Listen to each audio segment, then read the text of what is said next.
はい、どうもこんにちは。今回はですね、ワンレングスのベーシックカットをやっていきたいと思います。ワンレングスのベーシックカットはですね、一番初めに覚える、皆さんがね練習するスタイルだと思うんですけれども、結構ですねキャリアがある方もですね、ワンレングスをビシッと切れるかと言われたらですね、なかなか難しいところがある。本当にね、ワンレングスっていうのは一番簡単であり一番難しいカットっていうふうに言えると思うんで、しっかりとトレーニングしていってもらいたいなと思います。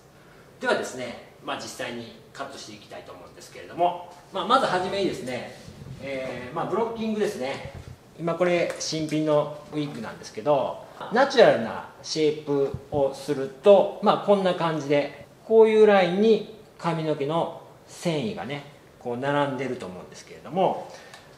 大体ですねはじめ4ブロックに分けていくんですけど、よくですねこういうふうに髪の毛の繊維通りに割っちゃうんですね。イヤーとイヤーを髪の毛の繊維通りに割るんではなくて、ちょっとですねこういうふうにね前方向にシェイプしましょう。ブロッキングがこういうふうにまっすぐなラインじゃなくて後ろに倒れるラインですね。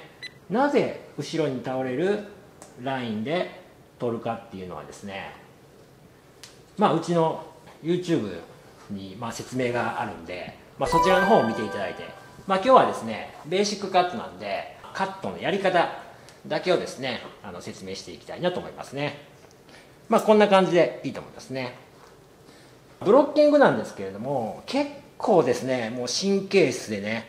もう本当に定規で測ったようにピシッと取っていくと、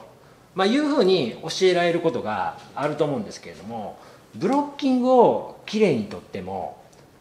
カットラインとかねシェイプが歪んでたらやっぱりねそれはきれいなスタイルにならない。逆にですねブロッキングが割とアバウトに取ったとしてもシェイプとカットがきれいなラインであれば、それはですねしっかりときれいなワンレングスになっていきますので、ブロッキングはそんなに神経質にならずに、割とアバウトでいいかなと思いますね。こういう感じでちょっとブロッキングラインが後ろに倒れるような感じで取っていきますね。で、ちょっとねワンレングス切るときは少しだけウィッグを前に倒してやった方がいいと思います。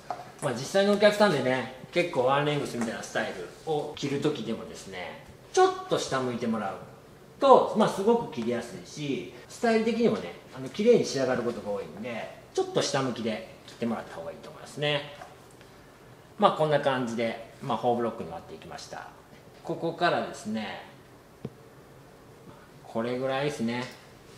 耳の高さネープの半分ぐらいでいいかなと思いますね。このブロッキングの幅なんですけど、これいろいろありまして、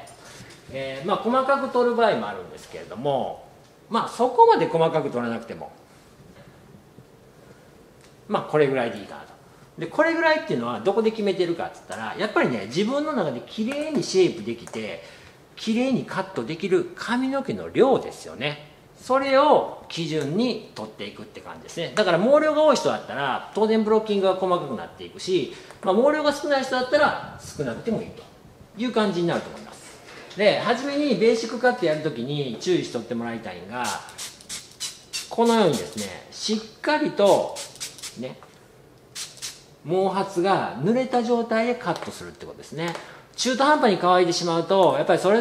れぞれの髪の癖とか出てきますし、濡れてるところと乾いてるところでは髪の止まり具合っていうかね収まり具合が違いますんで、そういうところでもズレが生じてしまうっていうのはこのワンレングスの難しいところなんで、しっかりと毛髪が濡れた状態でカットをしていくというのがいいと思いますね。でまず第1パネルなんですけれども、イメージとしてはですねこういうふうにですね湾曲したラインで切っていく、ちょっとえぐれた丸いラインって感じですねで切っていく。これなぜかと言いますと、ここの首が丸くなってるんですね。丸くなってますね。これ丸くなってますね。丸くなってるところにしっかりと前下がりに、若干前下がりの方がかっこいいんで前下がりに首に沿うようなラインを作っていこうと思うと、まっすぐ切るのじゃなくてちょっと丸くかつ前下がりっていう感じがいいと思いますね。で短くなればなるほどこの R は強くなっていきます。長くなればなるほどこの R はまっすぐになってくるという感じですね。イメージとしてはこの首がだんだんこう細くなってくるじゃないですか。首の丸みがね、首の丸みがここからぐーっと細くなってくる。だからこの R が上に行けば行くほどこう強くなってきますよね。この首の丸みのこの R がこういうふうにそのままこういうふうに裏返ってくるみたいな感じですね。だから長さが長ければ長くなるほどちょっと R が大きくなる、上になって短くなればなるほど R が強くなる、みたいな感じのイメージでいいと思いますね。では実際に第1パネル目カットしていきたいと思います。まずレングス真ん中を切っていきます。でそこからちょっと落とすような感じでこういうふうにカットする。こうですね。で指はだいたいこう2本だけ入れる感じですね。できるだけ肌の近くで切りたいんで、指はこういうふうに2本だけ入れてこういうふうにカットしていくというイメージですね。はい。オンザスキンで切ってもいいんですけど、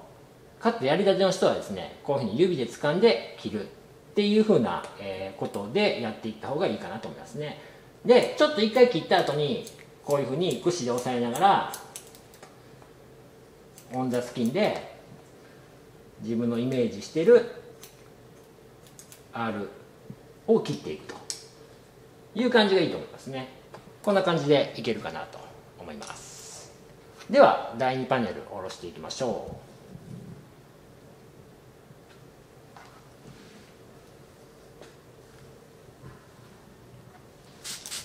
第2パネルもしっかりと毛髪を濡らしてカットしていく、これが大事ですね。当然ですね、裏側にこう第1パネルで切ったラインが見えていると思うんですけども、そこに合わせてこう取っていきますね。この時多いのは同じところで切ろうとして第1パネルに沿って切っていくんですけど、そうするとですね、第1パネルも割とこう削っちゃうっていうかね、そういうパターンでどんどんこう形を崩しちゃうっていう方が多いんですけど、第2パネルは絶対に第1パネルの髪の毛を切らないように、僕はいつもこうハサミ1枚分、このハサミの太さがありますよね。このハサミの太さが、このハサミの太さ1枚分外側で切るというふうに教えてますね。こうですね、ハサミ1枚分第1パネルを絶対に切らないようなラインでカットしていく。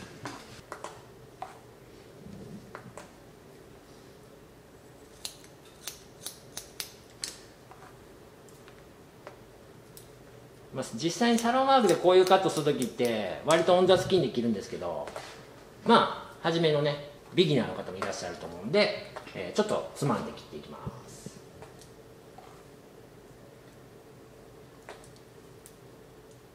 で、第1パネルでちょっと歪んでしまったそういうふうなラインを第2パネルでさらになぞって直すぐらいの、そんなイメージですね。ハサミ1枚分ぐらいもうギリギリ外側で切るんだけど、第1パネルの歪みをこういうふうにこう直していくっていうふうなイメージでカットしていくといいと思いますね。では次第3パネルですね。今の感じだったらバックセクションは、このウィッグの話なんですけど、大体第4パネルで後ろは終わりってことなんですけど、だから4回なぞっていく、4回なぞってラインを整えていくと。一発でまっすぐなライン切らなきゃいけないっていうんじゃなくて、アウトっていうかバランスはねしっかりと取っていって、4枚のラインを重ねていく中で綺麗なまっすぐなラインに整えていくと、そういうふうなイメージでもいいと思いますね。ブロッキングなんてねそんなに左右対称に取ってないんですけど、これ後で見てもらったら分かると思いますけど、それでもねスタイルにはほとんど影響することないんで、ブロッキングはそんなに気にしなくていいと思いますね。それよりもこういうふうな自然に落ちる位置でこういうふうに髪の繊維をしっかりと並べていく、そしてできるだけ肌の近くでカットしていく。そうするとですね、もうカットした瞬間にこのスタイルが決まるっていうかね、髪の毛が止まってるっていう風な感じが得られると思いますんで、そういうところを大切にしていってもらいたいなと思いますね。しっかりと肌に沿う自然に落ちる位置でシェイプをしていく、髪の毛を繊維を並べていく、ほんで肌の近くでカットをしていく、そんな感じですね。ハサミはできるだけこう下から入れましょう。こういうふうに入れないね。できるだけ下から入れます。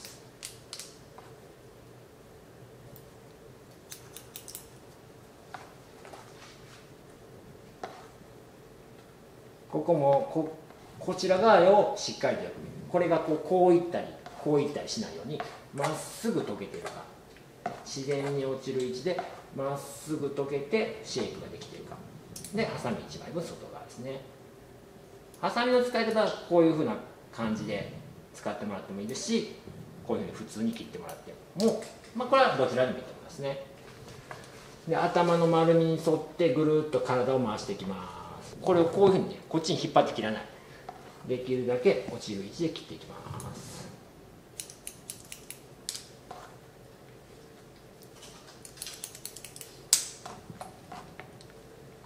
これで第3パネルのカットが終了しました。で、バックの一番最後ですね。ここをきれいに取りておくっていうことがものすごく大事ですね。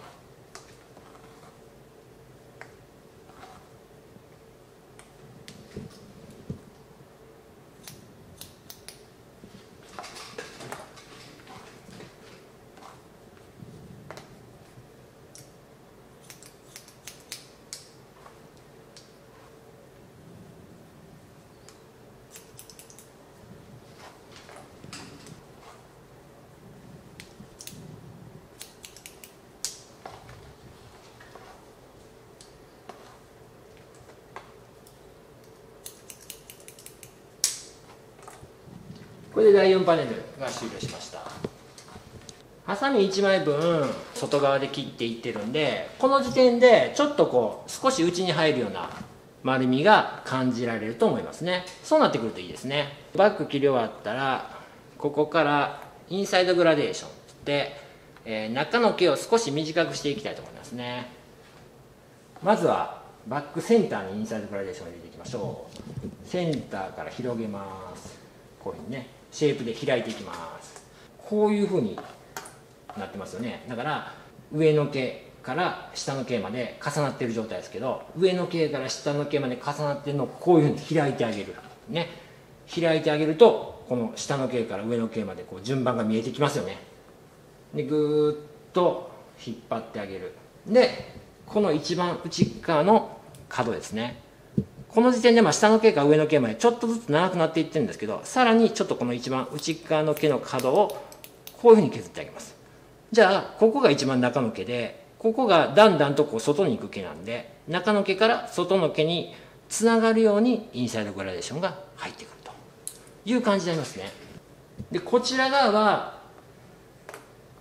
少し難しいんですけど、ちょっと手がねむっちゃ入れにくいんで、こちら側はよくですね、こういうふうにコームでぐるっとひっくり返したり、こういうふうにね、ほらもうあんまり切るとこないんですけど、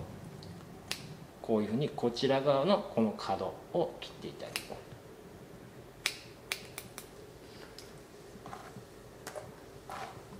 そうするとですね、さらにグッとイン側に入ってくる感じですね。一番外の毛が肌に吸い付いてくるような感じが得られると思いますね。で今バックセンターにインサイドグラデーションが入ったんで、今度はですね、こちら側のですね、この三つ襟の部分ですね、ここを三つ襟と言いますけれども、結構ねウィッグの場合はもうまっすぐな感じで三つ襟が切られてるんですけど、実際のお客さんの場合割とここね三つ襟とんがったりとかしてるんで、割とここも中から出てきやすい部分ですので、こちら側内側にシェイプしましょう。内側にシェイプして、こういうふうに一番中の毛から外の毛に向かってこういうふうに横に並べてあげます。横に並べてそれをひっくり返すことで、これが一番中の毛で、こちら側に行くに従って外の毛という感じになりますね。なのでここを斜めに切ってあげると、中の毛から外の毛に向かって、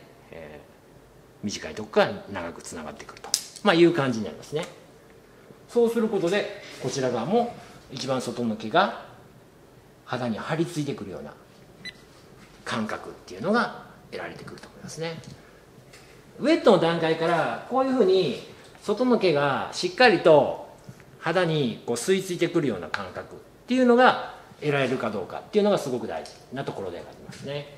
で反対側もやってみましょう。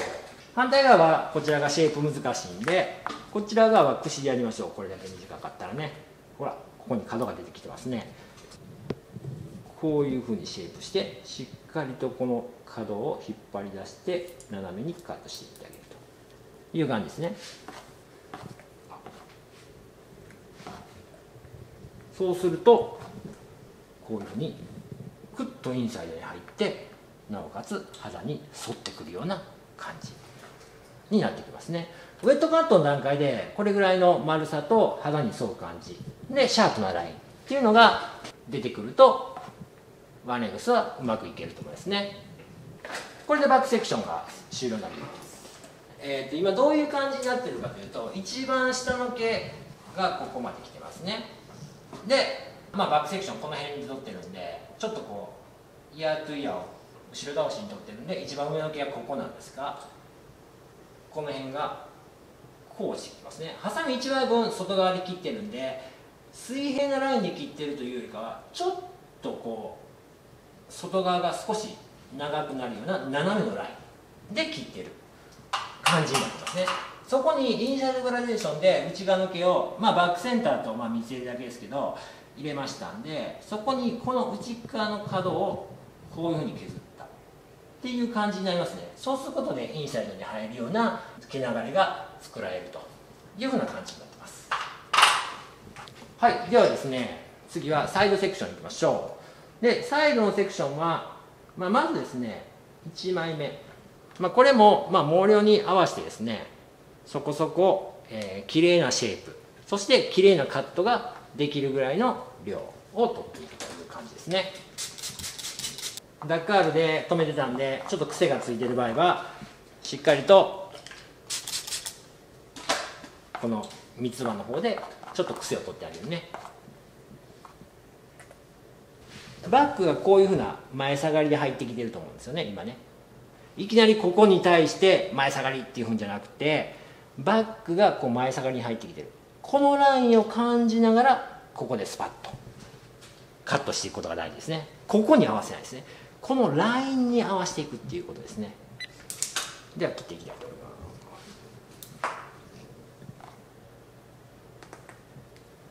バッグからのラインを感じながらカットしていきます。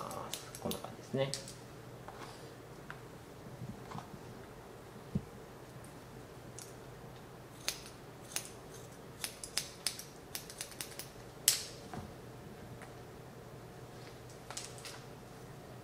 で2枚目いきます。でこれカットしていったら分かるんですけど、イヤートゥイヤーを後ろに取ってますから、どんどん上に上がれば上がるほどどんどん後ろからもう一回切り直すみたいな感じになってくると思うんですね。そうすることで後ろと横のラインのなじみがすごく良くなってくるし、もう一度ここでねラインを設定できるというチャンスがありますから、こうすることでワンレングスはすごく優しくなると思いますね。これも後ろからの前下がりを感じながらカットしていく。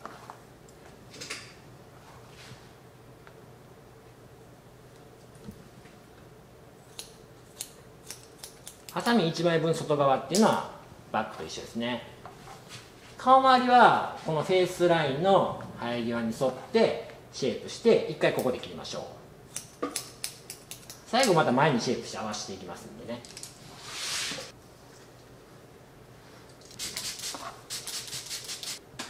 今回横も4枚で分けてますね。さあ3枚目、もうスライス線は結構適当ですよ。3枚になると自然な毛流れでシェイプしてきたら、もう結構バックセンターに近いここまで毛が落ちてきてますから、こっからもう一度カットしていく感じですね。ここからつなげていくんで、結構ね後ろからのこの前下がりのラインっていうのを感じながらサイドにつなげていくことができると思いますね。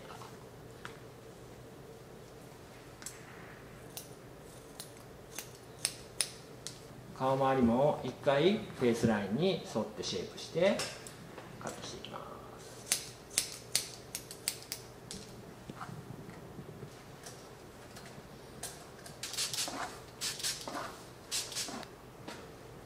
サイドの一番上のセクションでやっていたらほとんどもうバックセンターまで毛が落ちてきますね。自然にシェイプすると。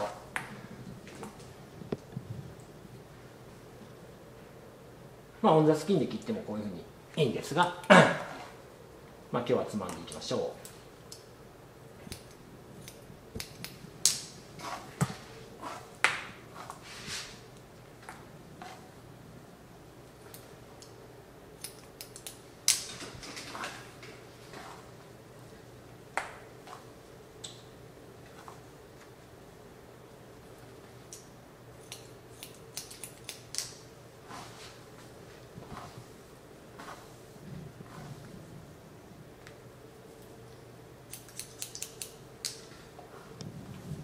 一番前髪のところもですね、一回この生え際に沿ってね、後で左右合わせていくときにちょっと短くなるんで、一回生え際に沿ってこういうふうにシェイプしていく、こういうふうにね、こういう感じでしっかりとシェイプをして、でここで切っていく。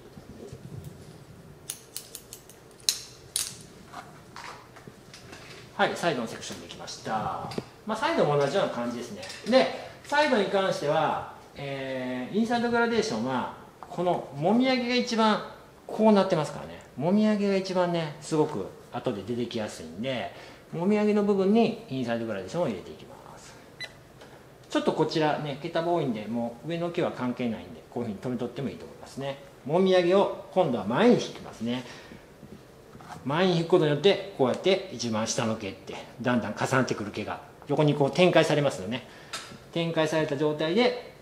くるっと回すと、ね、でこういうふうに回したらこれが一番中の毛ですね。だんだん外の毛になっていきますから、ここの内側の毛を斜めにカットしていくと。そうするとインサイドグラデーションがきれいにつながってきますね。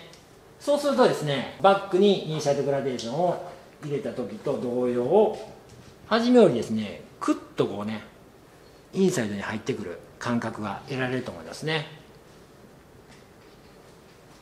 ウェットカット終わった時点でこういう感じで前下がりにスパンと切られてて、でかつこういうふうに肌に沿うような感じのラインっていうのが分かるんじゃないかなと思いますけど、はい、こんな感じでできればいいかなと思いますね。もうこのまま乾いたらそれで結構綺麗なワンレグスになるじゃないみたいな感じでですね、ウェットカットを仕上げていくってことが大事ですね。最後にこうブローとかで丸みをつけてきれいくするんじゃなくて、やっぱりもうウェットカットのこのシェイプからもうこのまま乾いたら一番綺麗やんみたいな感じが大事かなと思いますね。さあでは反対側のセクションやっていきたいと思います。反対側のセクションはですね、まあ左右一緒なんですけどね、一緒なんですけど手を持つ位置が逆なんですよね。特に右利きの人は向こうサイドはこの前から手が入れてたんですけれども、こちらの右サイドになってくると後ろから手を入れないといけない。これね同じことやってるようでやっぱ全然違うんですね。だから初めやる人は結構どっちかが長くなったりとかっていう風にしちゃうと思うんですけど、結構ねこれね右手と左手で同じ字書けっていうぐらい難しいほどのことではないけれども結構難しいですね、はい、なので向こうがきれいに切れたからこっちもきれいに切れるっていうわけではないですよっていうことですね。こちらも同様ですね。まず第1パネル目を下ろしたら、この後ろから入ってきている前下がりの角度、この角度をイメージしてここにこう頭の中に線を入れていく。スパンと、あこのラインで切れればかっこいいなみたいな、でそのラインでカットしていくという感じが大事ですよね。左右の長さが違うっていう人は、まあ、ほとんどねワンレングスは、角度が違うと、ね、センターからの前下がりの角度が違うということがほとんどだと思うんで、この角度を大事にしていくという感じになりますね。でほとんどの右利きの人ってどうしてもやっぱ右サイドが一番初め難しいと思うんですけど、一番初め右サイドが難しいっていう場合は初めはですねちょっとこうね長く切るのがいいと思いますね。ちょっともうさっきより角度をつけ気味に切ったら長くなりますからね。で、第2パネル切ったとこぐらいでもう一度ちょっと1回合わせてみるという感じにすると非常に合いやすいと思いますね。だからもう短く切っちゃったらもう直すことができないんで、ちょっと長めに切っておいてで合わせていくというパターンがいいと思いますね。じゃあ第2パネル切っていきましょう。さあ第2パネルも注意事項一緒ですね。やっぱここのシェイプですね。結構今これねスライスライン歪んでるけど、もうそれはほとんど関係ないですね。仕上がりに近い状態にシェイプして綺麗なラインで切ることができたら、スライスラインっていうのはほとんどスタイルに影響しないんで、ワンレングスの場合はスライスラインはそこまで神経質になる必要はないですね。第2パネル切っていきます。この角度ですね。この角度と全部が均一にきれいに伸びていっているかっていうところに着目して切っていきますね。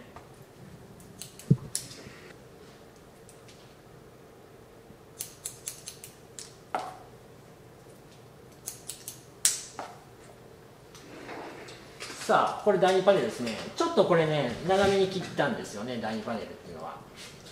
あえて長めに切りました。で前から見てみたら、多少分かると思うんですけど、多少長い感じがこの時点で分かると思いますね。でどれぐらい長いかなって一番前の毛でそうですね7ミリ8ミリぐらいかなっていう感じなんで、なのでこれ上までいっちゃうとねまた直すのが大変なんでね、なので7ミリ8ミリぐらい角度を上げていきましょう。この時点で第2パネル2枚ぐらいだったらこういうふうに一発で、修正が効くと思いますんで、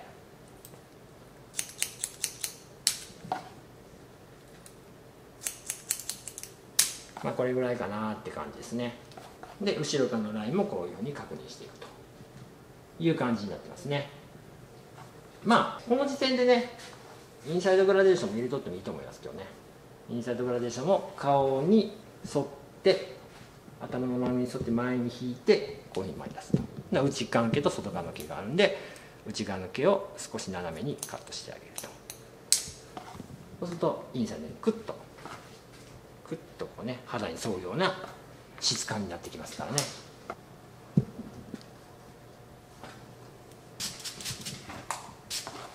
では第3パネル切っていきます。第3パネルもね同じような感じですね。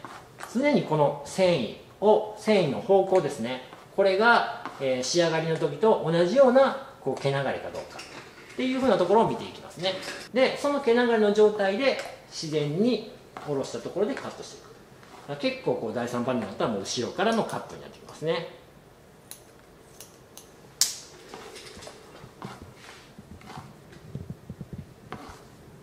常にハサミ1枚分外側で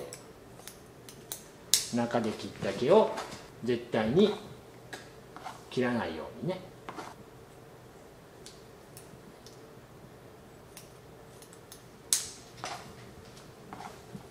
顔周りは生え際に合わせて一度シェイプしてカットしていくと。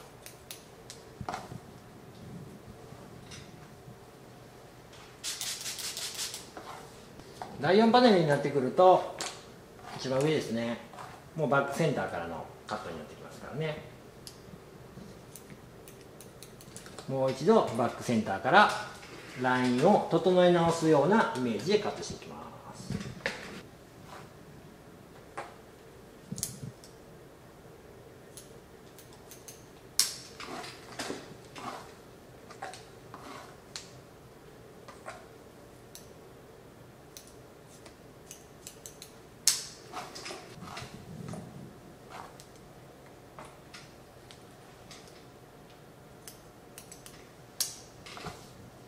生え際も、一回ここで手で止めてシェイプをしてこの位置でカットですね。こんな感じでいいと思いますね。でそうしますと、ここですね、一旦こう横にシェイプしてカットしてるんで、結構前髪が長くなっていると思いますね。長くなっているというか、ちょっととんがったところが出てくるんで、これですね、すごくとんがってますね。はい、すごくとんがってます。あんまり切りすぎるとちょっと前髪短くなっちゃうんですけど、これをですね、ほどほどにとんがりを取るぐらいでカットしていきましょう。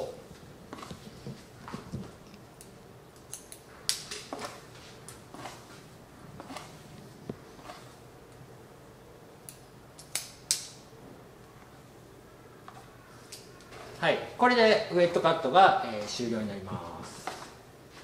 はい、こんな感じでウエットカット終了時に自然にこう解いた時に少しこう中に入るような動きが出るのかどうかで、外側の毛が首に沿うような、ラインになっているかどうかっていうところが、大事なんで、もうこのまま描いたらそこそこかっこいいワンレングスになるやんみたいな、そんな感じでシェイプができてれば、綺麗に切れてるというふうに言えると思いますね。はい、ではですね、これでですね、一度乾かしてちょっと乾いた状態を確認していきたいと思います。はい、ドライが終了しました。自然にちょっと乾かして、で少し、ブローを入れています。その状態なんで、こんな感じになりますよね。セニングはね、もちろん、人たちも入れてないっていう状態ですね。ちょっとだから後ろからこういう感じで少しこう前下がりのラインに切られているという感じですね。まっすぐってやったらちょっと前上がりに見えちゃったりとかするんで、ワンレングスの場合は少し前下がりのラインがいいと思いますね。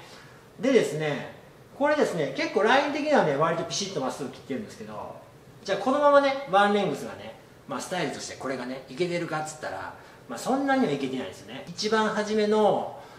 カットのテストだったら、これで見てもいいと思うんですけど、ここからですねもう少しねワンレングスを、かっこよくしていきたい。そのためにですねちょっとやっぱセニングを入れていきたいなというふうに思いますね。でワンレングスにセニングっていうふうに思われるかもしれないですけど、なぜセニングを入れていくのかと、いうふうな感じなんですけど、頭のこのいわゆる2ブロックラインって言われるねところから上っていうのは、当然ねセニングとか入れないんですけど、この下の部分ですね、この下の部分をこういうふうにめくり上げてみると、ちょっとねカメラでどれぐらい分かるかどうか分かんないですけど、今こんな感じになってるんですね。ちょっとね何ていうかな、毛量にねまずばらつきがあるんですよね。っていうのはここの髪の毛、これもみあげのゾーンですけど、ここの髪の毛はやっぱりこの量ですね、こんだけの量で生えてると、ね、でここの髪の毛はやっぱこんだけの量しかないわけですよね。当然やっぱ生えてる量が違うわけですよね。わかりますよね。で、もちろんこの一番耳の上が一番少ないんですけど、一気に耳の後ろになったらどんどんとこう毛束の量がこうね増えてきますよね。でそもそもバックっていうのはちょっと短く切ってインサイドグラデーション入れることで、相当タイトにはなるんですけれども、それでもやっぱ限界があって、やっぱりサイドに比べてやっぱバックの方が、当然毛量が多いわけですから、ここのね毛量ね多少ですよ、多少すいていってあげる。ですいていくのはこの2ブロックライン周辺のそうですね、この中間部分ぐらいがいいかなと思いますね。この辺りで多少前後のバランスとか、このもみあげと耳の上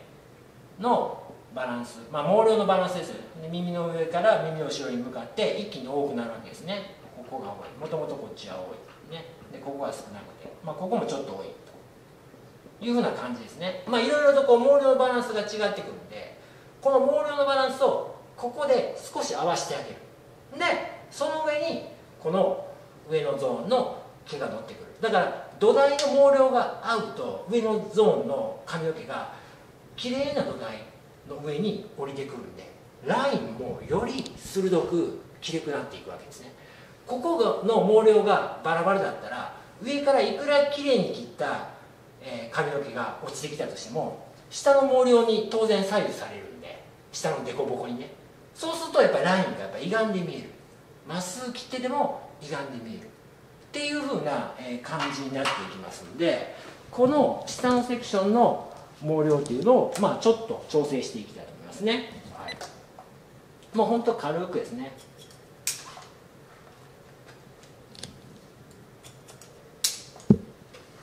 まずバックセクション、ちょっと耳後ろ多く感じるんで多めにしていきましょう。